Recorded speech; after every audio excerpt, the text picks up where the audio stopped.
Hello, everyone. We are about to get started. Welcome to the Small Business Big Secrets Protecting Your Proprietary Information workshop. Before we get started, I have a few notes on using Teams. The menu bar should be located at the top of this screen where you can find the chat icon to join today's conversation. To ask questions, type it into the chat box on the right side of your screen. I encourage you to keep this open throughout today's breakout. Today's workshop will be structured as follows. The experts at Iron Mountain will discuss ways to protect your confidential documents and data, and then we will dedicate the second half to Q&A. You can start typing in your questions anytime. I will now turn it over to our moderator, Jeanette Mulvey, the Editor-in-Chief of CO. Thanks, Hannah. Hi, everybody. I'm Jeanette Mulvey, as Hannah said, and I'll be the host for this hour-long workshop called Small Business Big Secrets Protecting Your Proprietary Information. That sounds very important and official. Thank you all for taking time to join us. So we all know that data is the foundation of what you do, no matter what you do. That is the most important thing your business owns. And it's important for you to know how to deal with your most sensitive data. And that could be anything from your employees' personal details to your finances, your financial information, your bank accounts, but even your creative ideas and your intellectual property. So today we'll talk about the importance of protecting all of that data, and we will lay out 3 of the most effective strategies for keeping your business safe from data breaches, compliance errors, and other potential threats that could hurt your growth path. Our partner, Iron Mountain, specializes in this sort of work, and they are here to share their expert advice. So throughout the conversation, please share your thoughts and ask your questions in the chat, and we will respond to them as we go through the conversation, and then we'll do a dedicated time for audience Q&A at the end. So let's get started. Please welcome Paula Pino, John Bagley, and Josh McClintock, who will share their advice with you. Paul, I think we're starting with you, so you can take it away. Okay, well, thanks very much. And I think Wendy's got some slides for us. While we're waiting, so I'm Paula Pino, and I look after our restoration business in Iron Mountain. And the way I like to think about it is, if you could write it to a device, we can get that data back for you, right? That's sort of the idea. And the way I think about it for corporate data is similar to at home. And that's if somebody said, hey, you got to get this data from this VHS tape and give it to me tomorrow. Could you do that? Do you still have a VHS player in your house? Do you still have a DVD player, right? We kind of deal with the corporate equivalent of that every day, right? So I'm not sure I can share some slides if we don't have them up. Let me just do that real quick.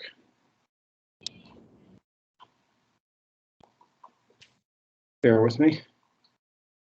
We're good. We're waiting. I'm not sure where those slides are, but so if it's good that you're sharing yours.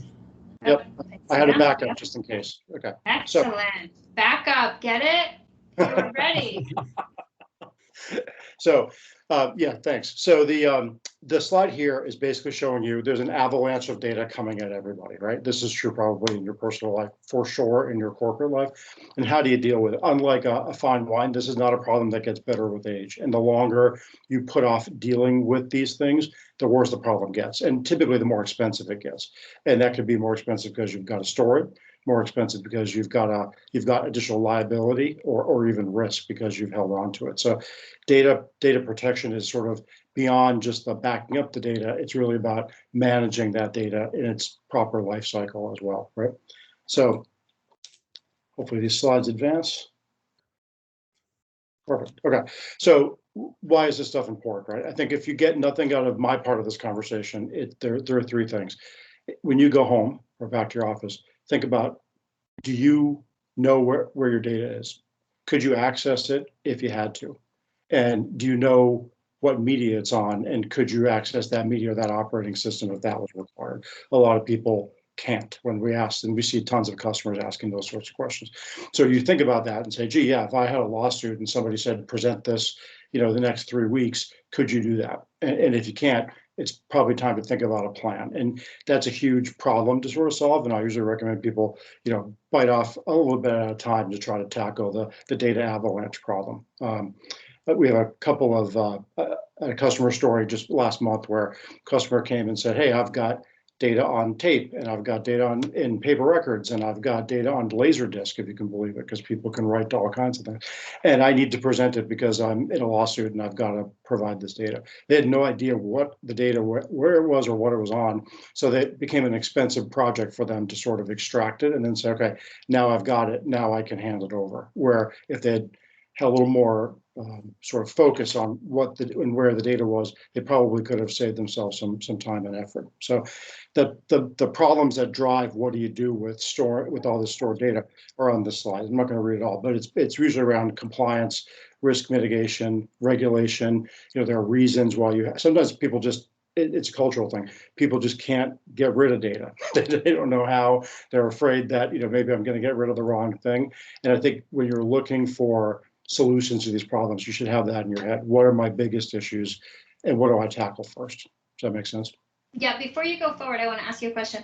You said people don't want to get rid of data, and maybe one of you is going to cover this later. So if you are, just tell me and you don't have to answer. But is there any rule of thumb that you offer people on how long to keep certain types of data? You don't have to answer in detail now, but maybe you could just, are there some certain guidelines about what they need to keep for how long? I'll give you a general statistic, and then when John and Josh may have some other opinions when they get to their segment as well. But the general comment, I would say, most data after it's been created 30 days later, it's never touched again. Now, that doesn't mean you should get rid of everything, because sometimes corporate policy or the law requires that you can't dump your tax return, right? Those sort of things. So some of it's governed by regulation, but just have it in your head that of all the other stuff your knowledge workers are creating, after 30 days, probably never touched again. Rare exception. Yep. So good question. Good question. So again, a lot of what this comes up about is discovery, that sort of thing. Let me give you another customer, for instance.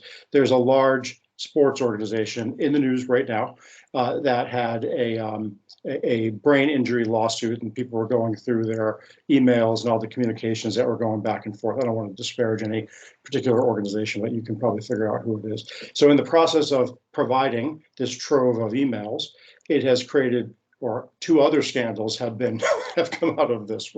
There's a sexual harassment suit, there's a racial bias suit. So the lesson in that example is know what you're handing over. If you're going to hand it over, and all the reason to know what kind of data do I have, where is it, what's it on, and when I'm handing it to somebody else, make sure you're only handing the stuff they ask for. Because if you're holding on to more than you need, and somebody gets that data, it could create a lot of liability and risk problems, right? And we see that all the time, right? And like I said, Josh and John, I'm sure we'll get into that as well. So again, regulation, corporate policy, those are reasons to keep some of this stuff. There's also, hey, this is my lab notebook. We've got vaccine manufacturers, the mRNA vaccines that are out there for COVID, who want to go back and look at their lab books from 10 years ago, or their lab data, I should say, and say, is there other stuff I've got that I could use for additional therapies? So they're going back to their old systems, or attempting to, and saying, what can I do with this? And what did the research then show me that might be applicable now? So sometimes it's intellectual property. It doesn't always have to be just because the law says. You might have a good reason for holding on, and you want to know where that is if that comes up. Okay, so the problem set, just to sort of repeat, it's things in the data storage, archiving it. How do you get to it once it's archived? 10 years from now, are you still going to have the operating systems and the legacy systems that got you to access this? I was talking to a bank not too long ago, and they said, we found a bunch of email. It's Lotus Notes. I don't know when the last time you used Lotus Notes was, but it's been a bit for me. and they don't open very cleanly in Outlook, right? or Gmail or any of these other products. And so these are the kinds of things you have to think about when you're trying to future-proof the protection of your data as well. And as my colleagues will talk about, getting rid of it and knowing when to get rid of it is equally as important as knowing how to safely store it and where it is. So I think when you're looking at service providers to help you with this sort of thing, you want to have people that are going to know what they're doing. They can maintain your chain of custody. They won't, break the bank when it comes to getting some of this stuff done. And they know what they're talking about, right? Because otherwise you can be spending a lot of money or a lot of time that you don't need to be just to manage data that, again, if you had the right sort of framework, it might not be a problem for you at all. Okay. So in this slide, sorry, I have to look over because it's not in front of me. The name of the game is access to data. Can I quickly get it, and can I quickly do something with it? Can you simplify it? Can you, again, know where it all is? You're destroying stuff when you should. You're keeping the things you need to, and then when you know what you've got left, because now you've said, okay, I've done that filtering. Think of it like a water treatment plant, right? Where you've cut out all the stuff you don't need. Then where's the best place for that to be? Is it, should you be storing it on tape or in the cloud or on your site, depending on what that data is and what type of access you need to it? That'll inform your decisions about, do I put it on really expensive, high access storage or not, right? And by the way, when do I want to roll the end of life of that data, so that I'm not paying for something I don't need anymore. So those are sort of the problem sets. And I think my colleagues are going to talk about some of the specific solutions. And John, the code word will be next slide, and I will move the slides for you since we're. Okay, great, Paul. You're driving now too. Okay. Yeah, my name is John Bagley. So I'm a channel sales manager with Iron Mountain.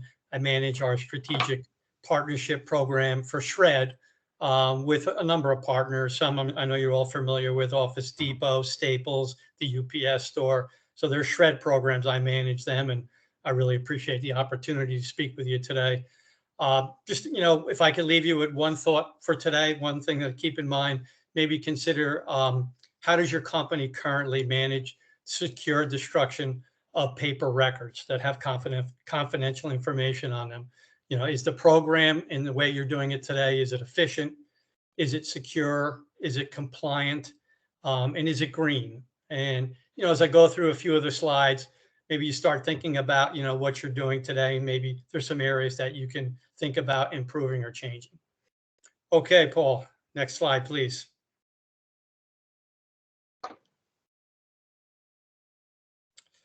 So it's a little bit, I'm reiterating what Paul had talked about, but there's just an explosion of information going on. 90% of the world's data been produced in the last 2 years. That's a pretty impressive number, but what really catches my eye is that 10,000 sheets of paper are still used by the average American office worker per year. So you have this huge amount of digital, data growth, and it's not all digital. There's still a lot of physical paper records that need to be managed. Okay, next slide, please.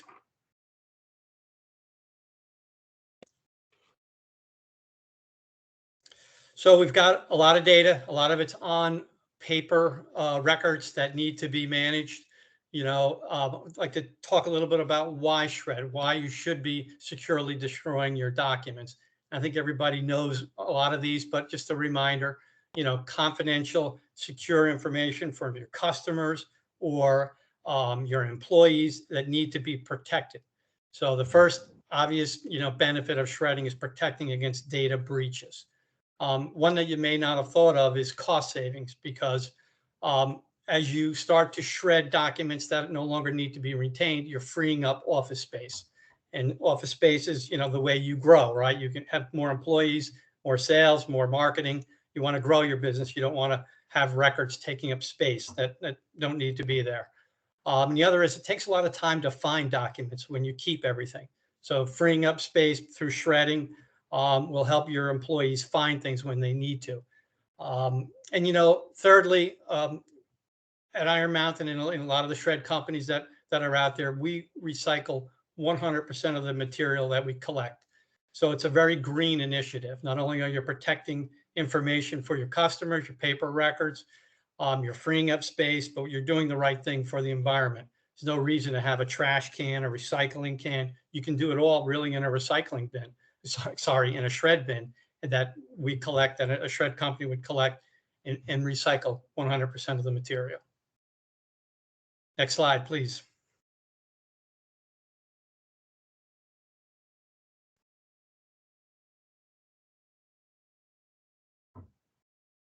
Paul? There it goes. I've advanced it. Yeah, I think we have just a Yeah, slip. no worries. There's a delay. Yeah. So I talked in the beginning about how you're managing your records today. And, some of these may be, something that you're doing. You may have an in-house document shredder and have an employee that maybe sits at their desk and shreds documents during the day. The question I would ask you there, is that the most efficient use of that employee's time? Is it secure? Who's determining what should be shred, what goes in the garbage can? And is it green, right? After that material is shred, what happens to it? Is it going in the garbage can that ends up in a landfill? Might not be the best way to do it. Keep everything, we talked to a lot as small businesses that, they keep everything in boxes or in filing cabinets. And again, as I was speaking to earlier, you're not freeing up space. You're making it very difficult, perhaps, for your employees to find records. Paul had mentioned about being audited. Once your records are past that retention period, it's better to securely destroy them. It'll free you up from that type of compliant issue. We hear some companies that put everything in a self-storage unit, maybe miles away. Again, is that efficient? Is that the best way to go about managing your paper records, instead of being a third-party shred program? Next slide, please.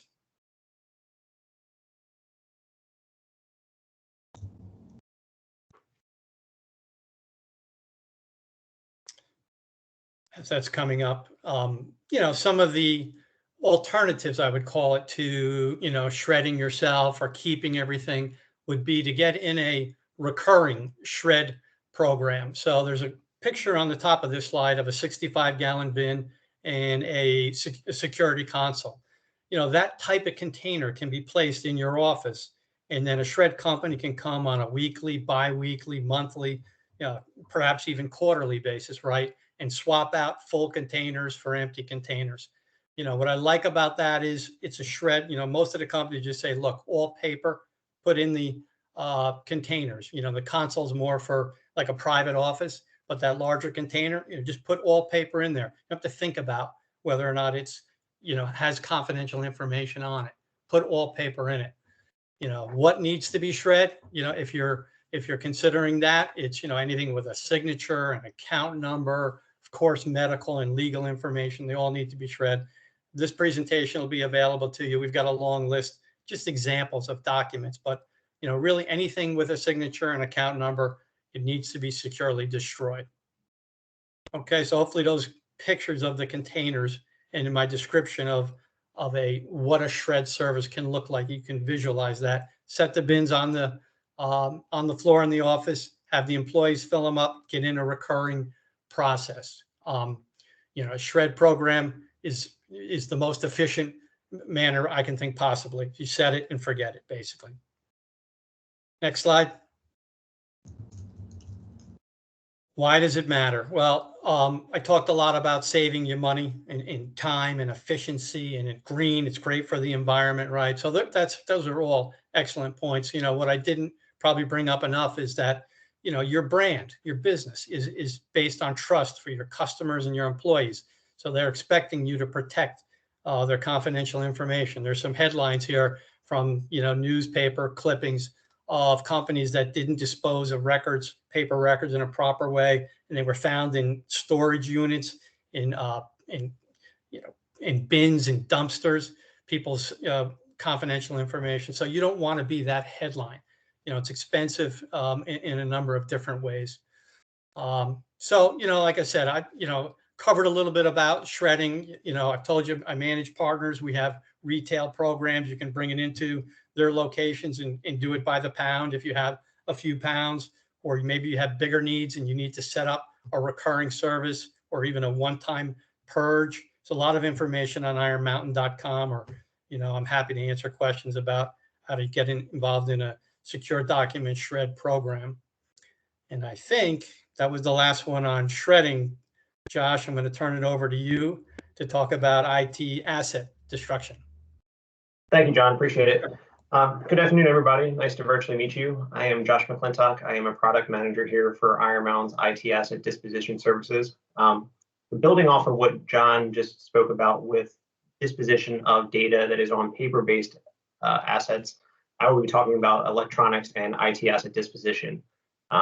Jumping into it, a lot of times customers or people in the industry that are looking at it, don't really take into consideration what is an asset or what is a device that could be data bearing and have pertinent information to your company, such as your customer list, your financial information, legal documents, things of that nature. So the obvious pieces of equipment that we deal with are your computers, laptops, cell phones or tablets. But there's things out there that most customers don't think about, such as printers or scanners, smart boards if you have them, or if you have any sort of key access cards if you have employees that swipe in and out every day and you use that for your timekeeping. So general rule of thumb is if it is something that is plugged in and has scan information or customer data on it, or it can be plugged into, generally speaking, an IT asset provider would offer a solution to safely and securely dispose of that when the time comes versus disposing of it in a non-secure manner.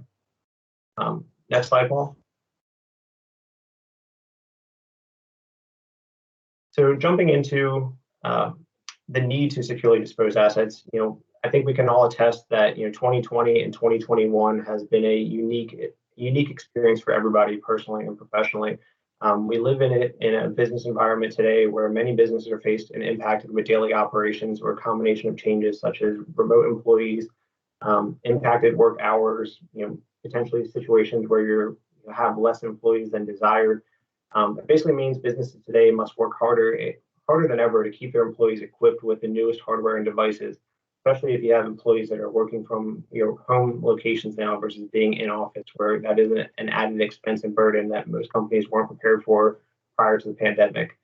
The situation leads to a near constant future upgrade cycle, perhaps even more troubling, forces customers and companies to contend with a large surplus of old, outdated equipment that they're either trying to accommodate in today's economy, where we have supply chain shortages and the ability to not get equipment as need be, but also at a point where when we do have equipment that is now outdated or is broken or needs to be disposed of, and you're not in a single point of collection, such as having an office environment, or even if you are in an office environment, what do you do with it?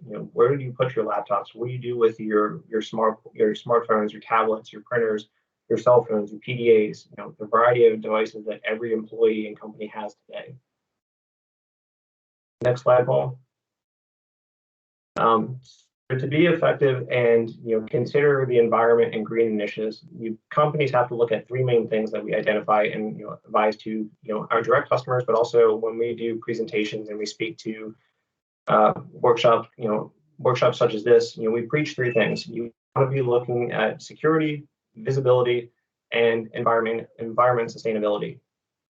Hard drives and other electronic material must be sanitized prior to disposal. You can't just discard it, put it in a recycling bin, your local trash container, dropping it off at a free shred event or some sort of free or non-expense collection point.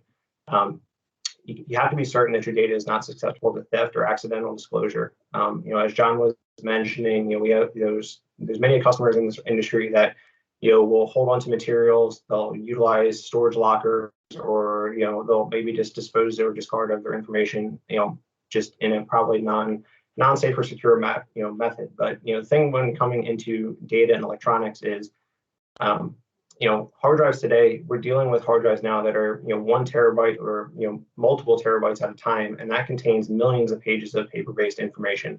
Your average employee with their cell phone or a laptop could be carrying around tens of millions of pieces of information at your company that is also connected, such as you have, like I said, customer list, you have financial information, there's confidential information that is proprietary to your company. So data is heavily at risk when we're dealing with electronics. Like a simple loss of a laptop, a cell phone, a PDA can be detrimental to any company. It doesn't matter if you're a small, medium, or enterprise level organization. The impacts can be high. So a lapse in this area could lead to fines, penalties, damage to your company's organization and reputation. So it's very, very pertinent for companies today to make sure that your employees at any level are understanding the proper methods for handling and maintaining electronic devices, but also when the time comes to discard of them, whether they be broken, outdated, or if you're doing a refresh or a lease return, what is the proper method for working for an IT vendor? Next slide, Paul. So when it comes to finding an IT asset disposition vendor, we hear a lot of things from companies, especially when we attend trade shows, when we have one-on-one discussions with our own customers, when we do workshops like this. We hear everything from, I don't have the budget, or it's too expensive, I don't have time to handle this, or is this really important? I could be doing other things with my business. I may need these devices in the future. How do I back them up? Can I use a local vendor? Can I do this in a free manner versus paying for it? All these are very constant and relevant ideas. It's a matter of, if you're a smaller business and you don't have the funding to dispose of IT equipment, you have to make a choice of whether do you hold on to these devices, do you let them go, do you hold on to them for a longer period of time and try to use them to break down. All valid points. Business that end up retaining their equipment or not choosing a vendor at the time, or even just being prepared in the future event, wind up doing three main things. First thing is they'll end up holding onto their equipment. They'll use it till its last working minute, but in doing so, you might not be efficient in your daily day-to-day business activities. I think we've all been in a situation where we've used our iPhone or our laptop or any sort of smart PDA device, till the day the thing can't hold a charge and isn't functional anymore. But potentially is if you would have replaced that device 6 months, a year earlier, could you have spent less time trying to work with a slower running PC? Could you not have had to be tied to your desk because your cell phone doesn't hold a charge, and you're not able to be mobile and active in the workforce? Small things that you don't really think about, but when you multiply that by all your employees every single day, per month, per quarter, it does add up. Also, another thing that we see our customers doing is they, out of sight, out of mind. Instead of paying for an IT asset vendor to dispose of them properly and safely and securely, they'll put them in a desk drawer or in a closet, or they'll put them in a part in the warehouse. And John touched on this earlier when we were talking about paper, but it's completely relevant and one-to-one with IT assets, where with assets even more so, they take up more space. They're a little bit heavier, they're clunkier, and they're just not as neatly. You can't stack them up like you can, stack up boxes or filing cabinets and putting them in and organizing them. You're basically playing glorified Tetris with IT equipment in your office. Could you be using that space to use it for employees for extra desk space? Could you be using that space for more inventory? Could you be using it for building out storage facilities, depending on your business? But ultimately, not disposing of your assets in a timely manner could actually be detrimental to your business as well. Not only in the potential risk of a data breach, but also using relative space that is functional for your business and could be adding you value versus taking up space. And lastly, we see customers disposing of equipment without wiping or destroying data. So again, depending on the industry, whether you're in possession of federally classified or confidential information, if you're a government contractor, or depending on your space, if you're in financial, real estate, regulatory, or even in healthcare with HIPAA, there is guidelines based upon the industry when it comes to IT asset disposition on how long you have to maintain and hold onto your data, and then also how is it being disposed of. I won't go into too further details. Maybe we might touch upon this in Q&A, but again, depending on the industry or the vertical businesses are in, there are mandates and guidelines set by either court orders or by the government on how you dispose of the equipment, whether it be on-site witness disposal, or if you can choose a vendor for off-site disposal. But you can't just throw these in. You can't throw these in a recycling bin. You can't landfill dump them. You can't try to sell them on a secondary market. There is guidelines on how to dispose of the electronic data, and failure to do so can lead to, again, bad PR, fines, or potential loss of customers if your information is leaked out and they're impacted. Next slide, Paul. So we've all heard customer stories. I won't go into detail, kind of like as Paul was mentioning earlier, we'll keep customers confidential, but I think we've all heard or seen or read stories where some of the largest box retailers or financial institutions or online retailers that we all shop for in our personal and professional lives, have had instances of data breaches or just improper disposal of equipment, which has led to fines and or court orders against them. We can go into a number of different scenarios, but to keep it short for the sake of time, we'll look at two scenarios here. You have a technology business and you have a regional bank. again, you could be a one location smaller SMB customer, or you could be somebody that might have a few locations, but depending on your business needs, your disposition strategy can change. You could have hard drives that need to be shredded on site. You could have remote locations or customers in remote locations, because they're working from home. And how do you get the equipment picked up? Do they ship it in, or do you have a vendor that picks them up for you? Do you have to meet a certain compliance where you have a auditor or somebody from your legal department witnessing the destruction as well? All that takes into play. And then also the same thing is if you have a combination of services, such as what John was talking about and what I'm talking about now, where you could have paper-based data and you could also have electronics as well. And can you choose and have a vendor that's able to handle both? Because in the industry, not everybody is able to meet all the needs of every customer, every vertical, and especially if you're in multiple locations or multiple cities where you're trying to cross demographics. Next slide, Paul. So in doing so, Iron Mountain for customers, again, not pushing it to any specific vendor of choice, but our best practices that we lay out for all of our customers, regardless of what industry you're in, which size you are, basically recommend that you follow 3 best ITAD practices.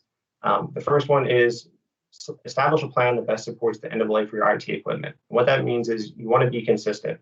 You want to find a vendor that can meet your needs today, tomorrow, 6 months from now, a year from now. And depending on your growth strategies, you might be a business that is 5 to 10 employees now, but you're wanting to grow to 100 to 500 in the next 2 years from now. Do you have an IT asset vendor that can support that? So when you're looking for your implementing a best ITAD practice and selecting a vendor, take in mind your growth strategy. Not only what you're doing today, but also what the industry is going to recommend for the future. You try to get ahead of the curve now, so that way you're not struggling at the time of disposal to meet a vendor that has the needs.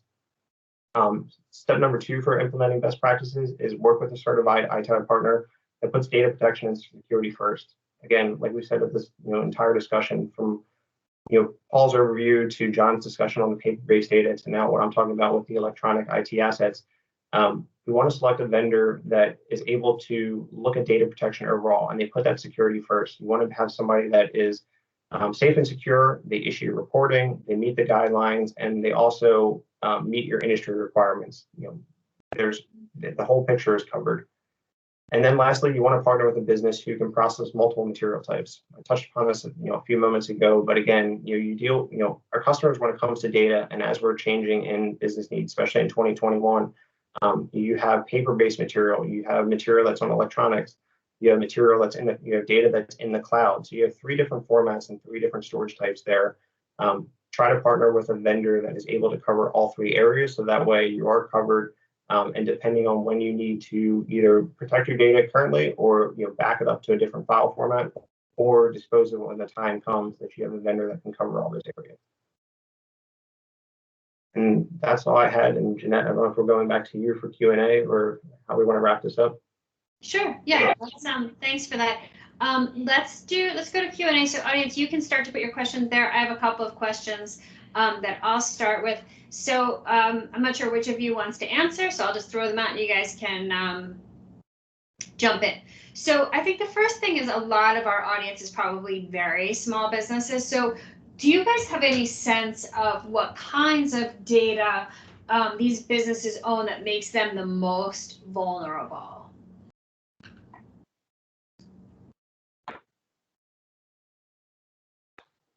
I can jump in on that. So, again, we encounter, or I personally encounter, on probably a pretty frequent basis, it's the same with customers, that some companies only are 1 to 3 employees. And, the data that, everybody will have at that point is, if you're in business, you have a customer list. So, who are your customers? What are your financials? And then also your proprietary information inside. So I'm sure every business has some sort of internal notes or documentation, whether you're in a manufacturing, if you're into service providing, or even if you're in a consulting style business. There's information that you want to keep internal and keep it protected, and that's important to everybody.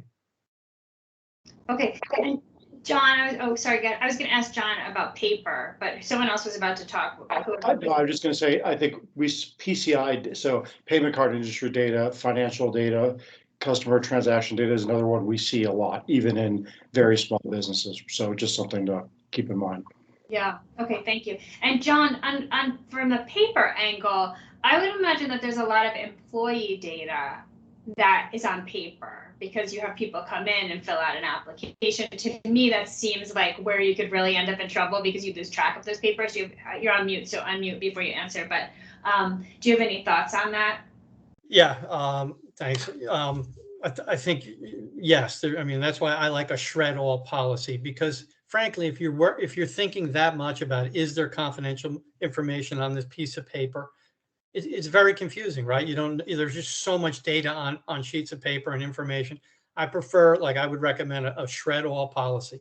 Set up bins where you can just put all paper in a locked bin where you take that thinking out of it, because there's, information pretty much on every document floating through the office. So, I recommend highly just shred all policy. Well, it's interesting because you said that before, and I was thinking the reality is not only does it solve a security issue, but if you want to recycle all of your paper anyway, right, then you're recycling the paper. So it's like you might as well just shred it all, right? Right. I mean, you've got the efficiency covered because, no one's sitting there having to put the papers through, right? Just put it through the locked bin and it's 100% recycled and you've protected everything. So keep it simple. Yeah. Great. Okay. Like that. So, did anyone else want to weigh in on that before I ask you guys another question? No, you're good.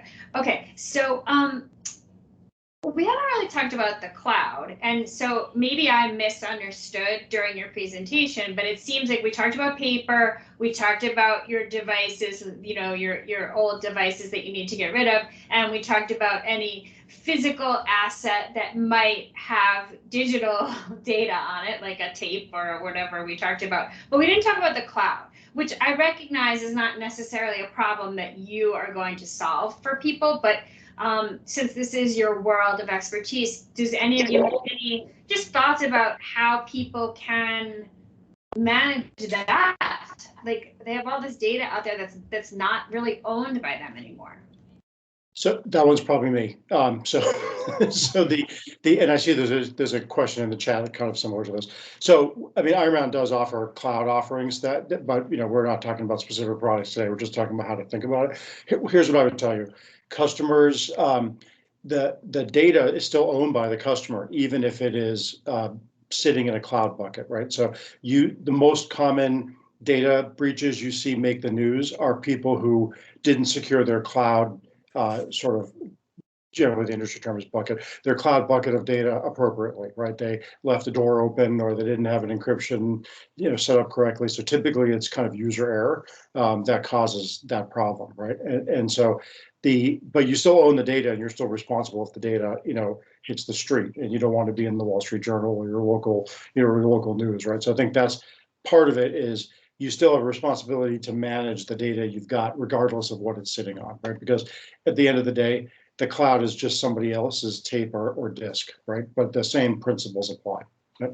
That goes for protecting it as well, right? Because just because it's in the cloud doesn't mean it got backed up. It doesn't mean that it's always available. It doesn't mean that you now no longer have to worry about, your email retention policy, that sort of thing. So you have to sort of think through or ask those questions of your cloud provider. How are you dealing with the things I would be dealing with myself if this data, it goes to you, right? So I think that's part one. Part two, somebody asked about the costs and benefits of moving physical data to the files. It's the number one thing customers ask me of all sizes, like a single hotel to a huge enterprise, right? I want to move all my data to the cloud. There are good reasons to do that, and that could be I need access to this data and I need it quickly, or I need a lot of people to have access to this data. The cloud's going to be the best way to do that, right? Or I'm going to do something with the data. I'm going to analyze it or monetize it, right? So you have a bunch of video that you're going to put on a website that you're going to sell access to. That cloud's the best place for that to be, right? You want to run some data analytics, on AI and ML are very popular right now, right? Cloud's where you want that to be. If it is the trade-off is the cost of storing that data, because typically the cloud's much more expensive than a physical asset is going to be, and the gain is access. There are others, but those are generally the two. Hopefully that answered the question for both. You said something interesting that I don't think many people have thought about, but you said I think you said essentially having your data in the cloud means that it's just on somebody else's tape or disk.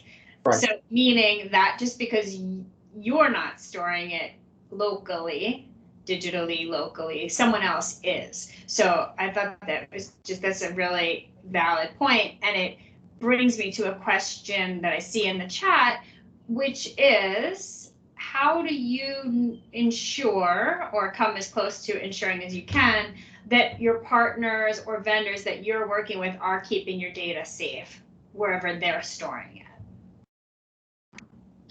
So I'll take a crack at this, and if anybody else has an opinion. So we kind of use that term hosting of the data. So some of the questions we chatted with you about earlier when I was talking about the information avalanche, right? Those are the kinds of things you want somebody who knows what they're doing, right? When it comes to this sort of thing, and when you should be asking partners, how are you securing my data? How do I get it back? How much is it going to cost me to get it back? Right? These are the kinds of, and then you kind of make a decision about what tier do you want it on. I mean, we've talked to customers who have said, this data is so proprietary to my business, it's critical. It cannot leave the building, right? And so that's not going to be in a cloud. That's going to be on a different asset. So some of it is kind of deciding. This gets a little into the business continuity and disaster recovery space too, right?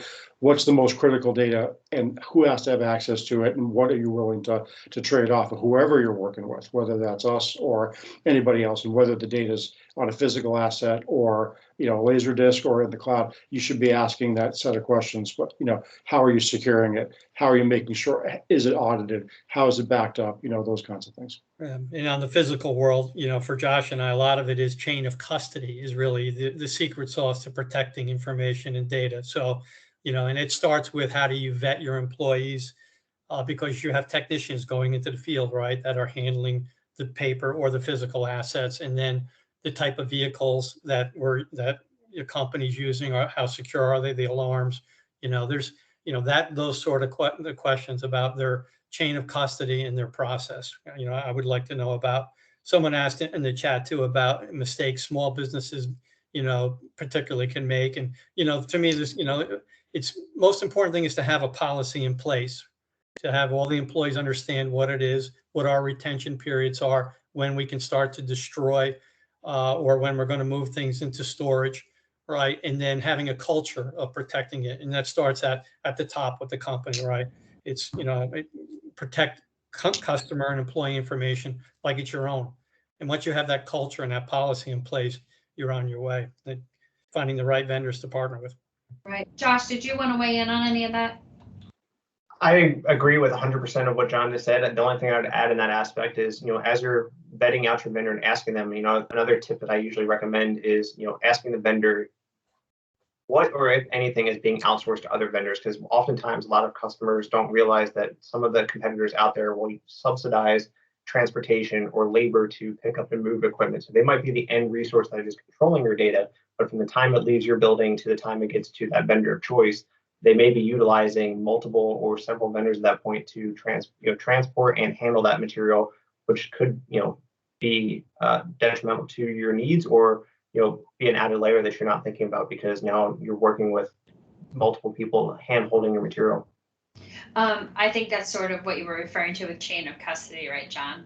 Correct. Absolutely. Yeah, I was just elaborating on that because a lot of times, the chain of custody is often overlooked as to how that actually is broken down.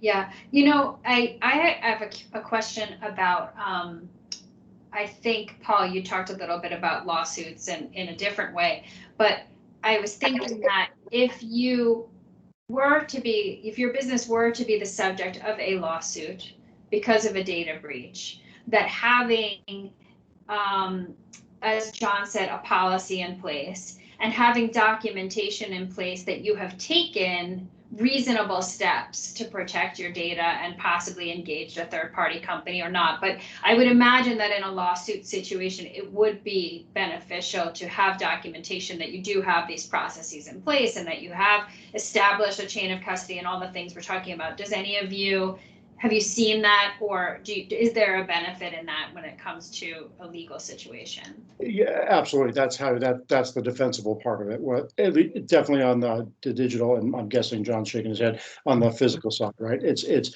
did you do everything you reasonably could do, or are you negligent, right? That's really the question.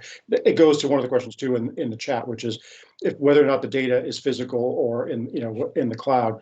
A HIPAA violation is a HIPAA violation if you've got patient data, right? So it doesn't matter. It was up to you to secure it and make sure that it's secure. People always hate audits, making sure that whatever you're paying for actually works, that 6 months or a year from down the road, that your vendor can actually do, hey, retrieve this data for me, or make sure you can still access it. Those are important things as well, right? Because, just not being able to have access is your problem if you've outsourced it. Yeah. John, you look like you want to add to that. No, I was going to say, I know, like if I'm a customer in a small business, a lot of times, maybe it's because I'm in the business, but I look to see what are they doing with my information? Do they have bins on site when I get to that car dealership? Are they secured, locked? Are they in a program that I can see? That sort of thing makes me feel comfortable when I'm doing business with a small business, and any business really, to know that they've taken measures and they care about my information. Is there any sort, and this is a question that came in, but I'm taking it in a different direction. This person said, what are things you should look for in a vendor if you want them to have good practices around data security? But I would ask more specifically, is there any sort of like good housekeeping, seal of approval type thing for businesses to certify that they are, like the cybersecurity equivalent of green? You know what I mean? There is in the shred world. So there's a third party called NAID that certifies that companies are doing what they said they would do, and they set policy and procedures that need to be in place at the plant and with the drivers and with the vehicles. So in the shred world, there is. I'm not sure, Josh, if there is in IT. And there absolutely is, John. So NAID is also applicable to parts of the ITAD industry, and then same thing. There is another vendor or governing body called eSteward. So when it comes to destruction services, I would look out to make sure that if you're choosing a vendor, are they certified? You can ask the question too. So when you're vetting out a vendor, you can ask, and there is documentation that shows that the company is vetted and certified in that way, and they're meeting all the guidelines in that industry for disposal. Would you guys be willing to put in the chat the names of those two organizations for people so they could look later? I feel like that would be really useful, and people won't remember. So one thing I think, a company can set a policy and they can have the best intentions, but then you're only as strong as your weakest employee, right? Like you still have to get everybody to follow the rules. So between the three of you, you have a lot of experience in this field. Do you have any either best practices or learnings that you've seen from businesses who, in terms of how they implement these things with their employees, both with training and with enforcement? You have anything, Paul, you want to start with, or? Sure, I could tell you from one other thing I would add from the previous question, by the way, if it's data security in IT data, there are industry certifications around security you want to be asking about too, like ISO certification, that sort of thing. When it comes to this particular one, it's training. It seems like these days everybody has to be told something 7 times, right, in order to get it, in maybe 7 different ways. I think some of it is a lead by example kind of thing, right? And some of it is training, and the other piece of it is a trust but verify piece. It's an audit or somebody checking to make sure you're actually doing the stuff you said you were going to do, right? So it's like my friend of mine used to joke that locks on drawers just keep honest people honest, right? So you just want to have the same sort of principle when you're thinking about, hey, I've spent all this time and effort putting this together. Have I ever checked to make sure it works, right? I mean, in your house, do you ever check to see if your heating and air conditioning are in good shape before you turn them on? A lot of people do, right? Same kind of thing. Or do you don't want to wait and find out that there's a problem that you could have prevented just by, sort of checking up on it, if that makes sense. I'm still a little bit on the locks on drawers thing, but we can talk about that later. Josh, did you want to add to that? No, I think that, I think I said it earlier, but, setting policy and then having that culture that, once you set the policy, that's step one, but then you've got to, remind and train and have that culture of protecting the information and then execute. So I know that you guys are more dealing with data at the end of its life, as it were. But we haven't talked at all about ransomware and people protecting their data while they still need it. And the way that, in my mind, at least, the way that really connects to you is that at the same time that you're saying, you don't need to keep all of this stuff, and when you don't need it anymore, here are the ways that you can safely get rid of it. But at the same time, I think businesses are worried that if they're the victim of a ransomware attack, which is happening more and more to small businesses, they need that some form of data backup because they will lose their data. So I don't even know what my question is, except to just say, how do you reconcile the need to safely get rid of data and perhaps not keep more than you need for longer than you need, with the fact that businesses also, though, do need to have like multiple sources of data in case they lose one? That's the longest question I've ever asked anyone. So I hope that somewhere in there was a question for you to answer. I think I got one for you. So a response. So the best practice for data backup is 3-2-1, 3 copies on 2 different types of media, 1 offsite, and that's been the case for years, right? So one of those questions you want to ask your vendors: how can you help me achieve that? And the from a data protection standpoint, obviously ransomware is top of mind.